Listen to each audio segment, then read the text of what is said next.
السلام علیکم ورحمۃ اللہ وبرکاتہ۔ دی لاہور گیریزن اسکول کی طرف سے اسلامیات 9th کلاس، اس کی آج ہم حدیث نمبر 6 کا لیکچر لیں گے۔ حدیث مبارکہ توجہ کے ساتھ سماعت فرمائیے۔ من احب للہ و ابغض للہ و اعطى للہ و منع للہ فقد استکمل الایمان۔ دوبارہ پھر الفاظ غور سے سنیے۔ من احب للہ و ابغض للہ و اعطى للہ ومنع للہ فقد استکمل الایمان۔ ترجمہ: جس نے اللہ کے لیے محبت کی اور اللہ کے لیے بغض رکھا اور اللہ کی رضا کے لیے عطا کیا اور اللہ کی رضا کے لیے روکا تو اس نے ایمان مکمل کر لیا۔ اس حدیث مبارکہ میں نبی پاک صلی اللہ علیہ وسلم نے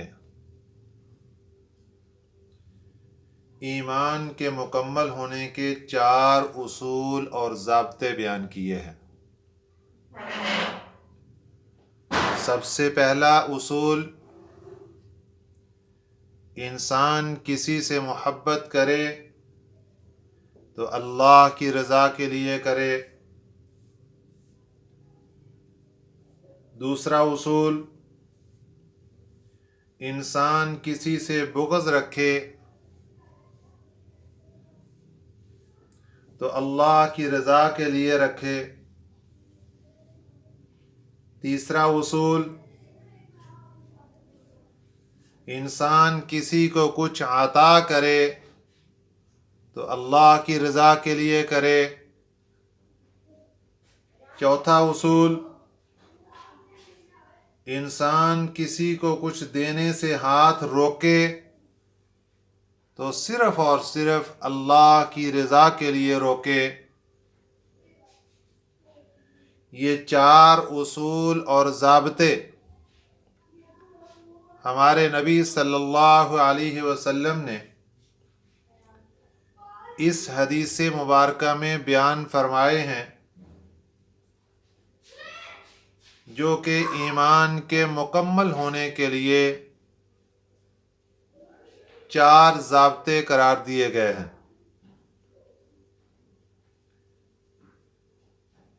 کلمہ طیبہ پڑھ لینے کے بعد مسلمان پر کچھ پابندیاں عائد ہو جاتی ہیں اور وہ اپنے آپ کو ایک ضابطۂ حیات کے تحت کر لیتا ہے۔ اسی ضابطے کا نام اسلام ہے۔ اللہ تعالیٰ انسان سے بے حد محبت کرتا ہے۔ انسان کو بھی چاہیے کہ وہ اپنی محبتوں میں الفتوں اور عقیدتوں کا مرکز اللہ ہی کی ذات کو رکھے۔ اللہ تعالیٰ اپنے بندے سے اتنی محبت کرتا ہے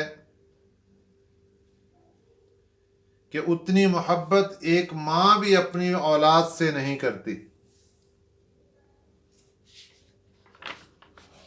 لیکن اس محبت کو حاصل کرنے کے لیے شرط یہ ہے کہ انسان اپنے آپ کو احکام الہی کے تابع کر دے۔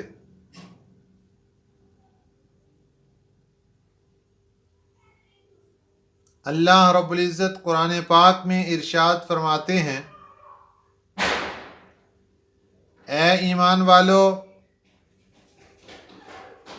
اگر تمہارے ماں باپ اور بہن بھائی ایمان کے مقابلے میں کفر کو پسند کریں تو ان سے دوستی نہ رکھو، اور جو ان سے دوستی رکھیں گے وہی ظالم ہیں۔ مسلمان ہونے کے ناطے ہمارا یہ اخلاقی فرض ہے کہ ہم جس سے محبت کریں اللہ کی رضا کی خاطر کریں، اس میں ہماری خواہش، ہماری تمنا، ہماری آرزو اگرچہ دنیاوی بھی ہو، لیکن ہمارا مین مقصد اللہ کی رضا ہو۔ گویا کہ اللہ کے دوستوں سے محبت کرنے کا حکم دیا گیا۔ اللہ کے دوست کون ہیں؟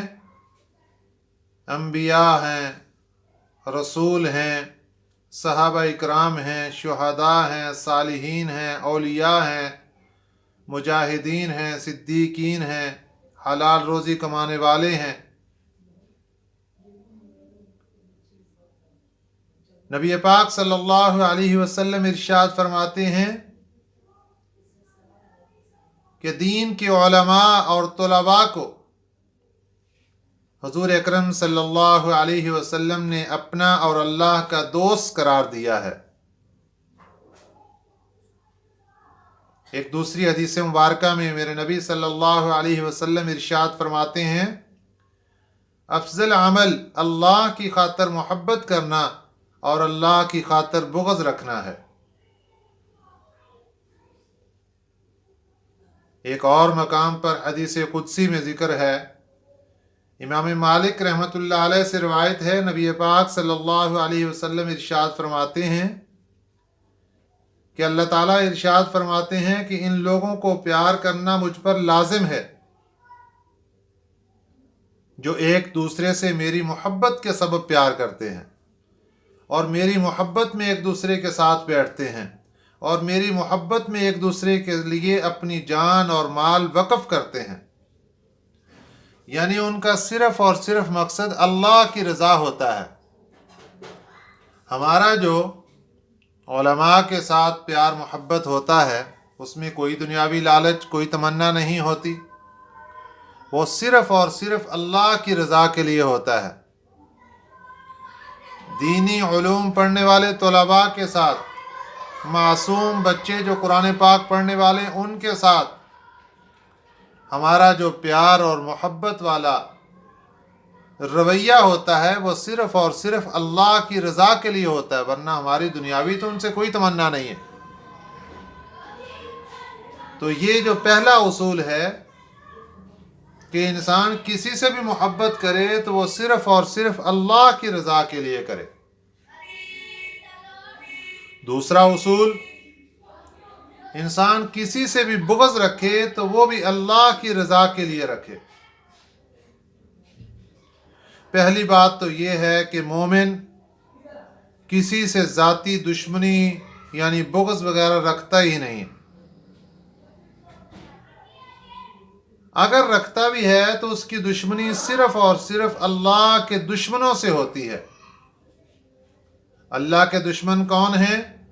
کفار ہیں، فاسق ہیں، فاجر ہیں، مشرک ہیں، بے حیا ہیں، جھوٹ بولنے والے ہیں اور منافق ہیں۔ جب اللہ کی ذات ایسے سرکش اور ظالم لوگوں کو پسند نہیں کرتی، ہم کیوں کریں گے؟ حضرت ابراہیم علیہ السلام کا اپنی قوم سے ایک مکالمہ اللہ تعالیٰ نے یوں بیان فرمایا ہے، فرمایا ہم میں اور تم میں اس وقت تک دشمنی باقی رہے گی جب تک تم ایک اللہ پر ایمان نہیں لاتے۔ حضور اکرم صلی اللہ علیہ وسلم نے ارشاد فرمایا، افضل عمل اللہ کی خاطر محبت کرنا ہے اور اللہ کی خاطر بغض رکھنا ہے، یعنی نفرت کرنا ہے۔ ہمارا اگر کسی کے ساتھ بغض والا، دشمنی والا، نفرت والا معاملہ ہو تو وہ صرف اور صرف اللہ کی رضا کے لیے ہو۔ کوئی بندہ نماز نہیں پڑھ رہا، اس کے وقتی طور پر ناراضگی ہو رہی ہے. یہ ناراضگی کا مقصد کیا ہے؟ اللہ کی رضا ہے کہ نماز نہ پڑھنے کی وجہ سے اللہ بھی اس سے ناراض ہوتا ہے، ہم بھی ناراض ہو رہے ہیں. ایک بندہ شراب پی رہا ہے، ایک بندہ زنا کر رہا ہے، اس سے نفرت اور بغض اور دشمنی اور اس سے دوری، صرف کس لیے؟ اس لیے کہ یہ بندہ گناہ کر رہا ہے اور اللہ تعالیٰ بھی اس سے نفرت کا اظہار کر رہے ہیں اس گناہ کی وجہ سے، لہذا میں بھی اس سے بغض رکھ رہا ہوں، نفرت کا اظہار کرتا ہوں. لیکن یہاں ایک بات یاد رکھنا کہ گناہگار بندے سے نفرت نہیں کرنی، اس کے گناہ سے نفرت کرنی ہے. گناہگار بندے سے نفرت نہیں کرنی، اس کے گناہ سے نفرت کرنی ہے. مثال کے طور پر ایک آدمی کے کپڑے کے ساتھ کوئی غلاظت لگ گئی، کوئی نجاست لگ گئی. اب ہمیں اس کو دیکھ کر بڑا تعجب ہوتا ہے اور نفرت کا اظہار ہو رہا ہوتا ہے، لیکن وہ بندہ گیا اور جا کر تھوڑی دیر کے بعد کپڑے تبدیل کر کے آ گیا، صاف ستھرے کپڑے پہن کے آ گیا. اب وہ بندہ ہمارے ساتھ بیٹھتا ہے، ہم اس کے ساتھ بیٹھ کے کھانا بھی کھا لیتے ہیں، پی بھی لیتے ہیں، سارے معاملات کر لیتے ہیں، ہمیں وہ پہلے والی نفرت بالکل ختم ہو گئی. اسی طریقے سے جس بندے نے گناہ کیا، ہماری اس کے ساتھ نفرت، بغض، عداوت، دشمنی صرف اور صرف اس کے گناہ کی حد تک ہونی چاہیے اور اس بندے کی ذات تک حد تک نہیں ہونی چاہیے کہ جب تک یہ گناہ اس کے ساتھ اٹیچ ہے میری اس کے ساتھ بغض اور عداوت ہے، اور جب وہ گناہ ختم ہو جائے تو پھر ہماری بغض اور عداوت بھی ختم ہو جائے. جس طرح وہ نجاست ختم ہوئی تو ہم نے اس سے پیار کرنا شروع کر دیا، اس کو اپنے ساتھ بٹھا لیا.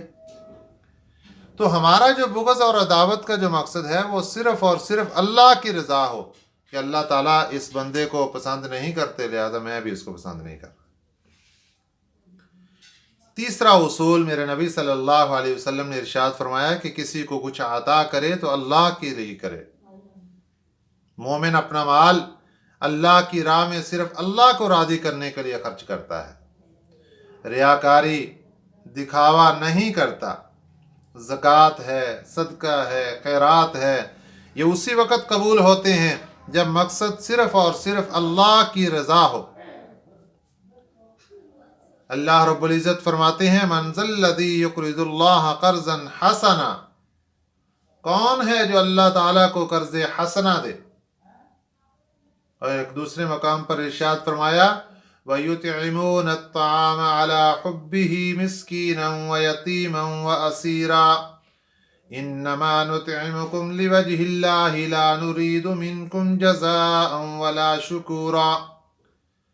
اور وہ مومنین اللہ کی محبت میں مسکینوں، یتیموں اور قیدیوں کو کھانا کھلاتے ہیں اور کہتے ہیں کہ ہم تمہیں اللہ کی محبت کے سبب کھلا رہے ہیں اور تم سے بدلہ یا شکریہ نہیں چاہتے. انسان جب بھی کسی کے ساتھ کوئی معاملہ کرتا ہے، ہم فقیر کو، کسی مسکین کو، جب ہم اس کے ساتھ تعاون کرتے ہیں تو ہمارے تعاون کا مقصد اگر ہم 10 روپے 20 روپے دے رہے ہیں وہاں ہمارا اور کوئی مقصد نہیں ہوتا، صرف اللہ کی رضا ہوتا ہے. لیکن کبھی اگر ہم زیادہ رقم دیتے ہیں کسی کو تو وہاں ہمارے ذہن کے اندر کوئی اور معاملہ بھی آ سکتا ہے کہ ہمارا مقصد اس سے کوئی اور بھی ہو سکتا ہے. اس کی میں مثال عرض کرتا ہوں. بہت سے گھروں کے اندر ملازمیں ہیں، خواتین ملازمت کر رہی ہیں، گھر کی صفائی وغیرہ کرتی ہیں یا کپڑے وغیرہ دھونے کے لیے یا اور معاملات کے لیے، یا مرد ملازم ہیں، کوئی مالی کا کام کرتا ہے، کوئی گارڈ کا کام کرتا ہے. اگر انسان ان کو اپنی زکوٰۃ دیتا ہے اور اس میں بعض اوقات نیت یہ ہو جاتی ہے کہ یہ خوش ہو جائے گا اور یہ کہے گا کہ چلو میرے مالک نے میرے بڑا تعاون کیا میرے ساتھ اور میرا خیال رکھا ہے، اور اس سے جو 8 گھنٹے میں اس سے ڈیوٹی لیتا ہوں میں کبھی 9 گھنٹے 10 گھنٹے بھی ہو جائے گی تو یہ پریشان نہیں ہوگا کہ میں نے اس کے ساتھ تعاون کیا ہے. اب یہ نیت آ جانے کی وجہ سے ہمارے جو خالص اللہ کی رضا چاہیے تھی کہ اللہ کی رضا کے لیے عطا کرنا، اس کے اندر ہمارے کمزوری پیدا ہو گئی. اس لیے ہمیں ایسے مواقع پر دیکھنا ہے کہ ہم جس کو دے رہے ہیں وہاں ہماری نیت کیا ہے۔ انما الاعمال بالنیات، اعمال کا دار و مدار تو نیت پر ہے۔ اگر نیت صرف اور صرف اللہ کی رضا ہے اور کوئی نیت نہیں ہے تو ٹھیک ہے، کسی کو بھی دے سکتے ہیں، لیکن اگر نیت کے اندر فطور آ رہا ہے تو پھر علماء نے فرمایا ہے کہ احتیاط کیا کریں اور گھر کے جو ملازمین ہیں ان کو زکوٰۃ صدقات وغیرہ نہ دیا کریں، کیونکہ اس سے نیت خراب ہو جاتی ہے۔ جیسے نیت خراب ہوگی اور ہمارا لاکھوں روپیہ خرچ کرنا وہ ضائع ہو جائے گا اور اس کا ہمیں ثواب ہی حاصل نہیں ہوگا۔ اس لیے ہمارے نبی صلی اللہ علیہ وسلم نے جو اصول اور ضابطے بیان فرمائے ہیں ایمان کے مکمل ہونے کے، اس میں تیسرا ضابطہ یہ ارشاد فرمایا کہ جو بندہ اللہ کی رضا کے لیے عطا کرے اس کا ایمان مکمل ہو گیا۔ چوتھا اور آخری ضابطہ اس حدیث مبارکہ میں نبی پاک صلی اللہ علیہ وسلم نے یہ ارشاد فرمایا کہ کسی کو کچھ دیتے ہیں تو ہاتھ صرف اس لیے روکتے ہیں، دینے سے ہاتھ اس لیے روکتے ہیں صرف اللہ کی رضا کے لیے۔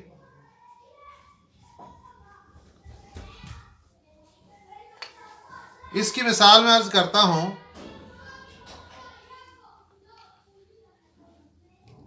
گلی اور محلے میں کسی جگہ پر لوگوں نے کوئی فنکشن رکھا جو کہ گناہ کا تھا، کوئی ناچ گانے کی محفل رکھ لے، اور اس کے لیے آپ کے پاس آئے ہیں کہ آپ بھی اس میں چندہ ڈالیں۔ آپ ان کو دینے سے اپنا ہاتھ اس لیے روکتے ہیں کہ چونکہ میرا اللہ اس کام کے لیے راضی نہیں ہوتا اور وہ ناراض ہوتا ہے، تو اللہ کی رضا کے لیے آپ نے اپنا ہاتھ وہاں سے روک لیا۔ اسی طریقے سے اور بھی بہت سے مقامات ہیں جہاں پر دینے سے اللہ کی ذات روک رہی ہے۔ کسی گناہ کے کام پر پیسہ خرچ کرنا، وہاں آپ نے اپنا ہاتھ روک لیا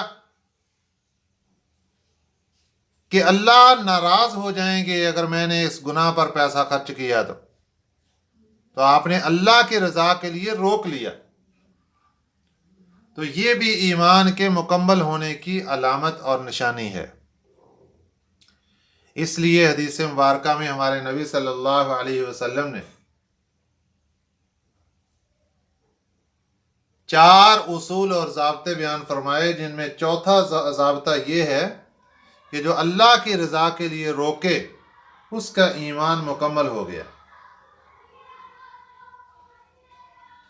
مومن کا ہر کام اللہ کی رضا کے لیے ہوتا ہے۔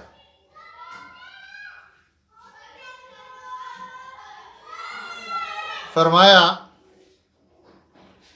اے نبی کہہ دیجئے میری نماز، میری عبادت، میرا جینا، میرا مرنا سب اللہ کے لیے ہے جو تمام جہانوں کا پروردگار ہے۔ اس حدیث کے مطابق تکمیل ایمان کے 4 اصول بیان کیے گئے ہیں، ان پر عمل کرنا ضروری ہے ورنہ ایمان مکمل نہیں ہوگا۔ آخر میں ایک مرتبہ حدیث مبارکہ دوبارہ سن لیجئے اور اس کا ترجمہ سن لے اور اس کو اچھے طریقے سے یاد بھی کریں۔ من احب للہ وابغض للہ واعطى للہ ومنع للہ فقد استکمل الایمان، جس نے اللہ کے لیے محبت کی اور اللہ کے لیے بغض رکھا اور اللہ کی رضا کے لیے عطا کیا اور اللہ کی رضا کے لیے روکا تو اس نے ایمان مکمل کر لیا۔ آپ نے یہ حدیث مبارکہ زبانی یاد کرنی ہے، اس کا ترجمہ زبانی یاد کرنا ہے اور اس کی تشریح کو یاد کر لینا ہے اور اچھے طریقے سے آپ نے اس کی تیاری کرنی ہے۔ السلام علیکم ورحمۃ اللہ وبرکاتہ۔